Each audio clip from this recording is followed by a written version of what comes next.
Bonjour, je m'appelle Asia et je vais vous lire un extrait de La Place du Mort écrit par Jordan Harper. Elle avait beau avoir les épaules voûtées d'une loser et cacher son visage derrière ses cheveux, cette fille avait des yeux de tueuse. Des yeux de tueuse, comme son père, lui disait sa mère, en général après quelques verres de whisky, quand elle pouvait parler de son ex-mari sans le maudire de l'avoir empoisonné. Tout en broyant les glaçons, elle évoquait ses yeux bleus clairs si particuliers. Racontait que Whitby Hickok, Jazz James et les pilotes de chasse avaient tous ces yeux-là, que les organisateurs de stages de tir cherchaient toujours les recrues avec ses yeux délavés. Pauline ne disait jamais à sa mère le fond de sa pensée, mais si elle l'avait fait, elle aurait répondu que ces histoires de yeux de tueuse, c'était des foutaises. Elle ne pouvait pas avoir des yeux de tueuse, parce qu'elle n'en était pas une.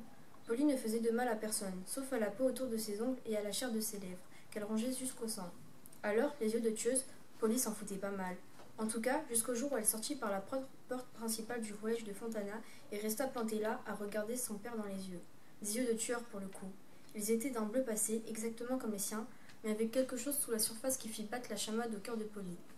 Plus tard, elle apprendrait que les yeux ne reflètent pas seulement ce qu'ils voient, mais aussi ce qu'ils ont déjà vu.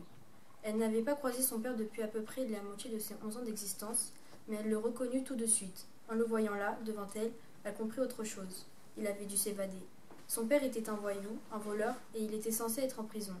Il aimait mieux être un voyou qu'un mari ou un père, c'était ce que disait sa mère. Pauline savait qu'il lui était arrivé d'envoyer des lettres, mais sa mère ne l'avait jamais laissé les lire. De toute façon, il avait arrêté d'écrire quelques années plus tôt.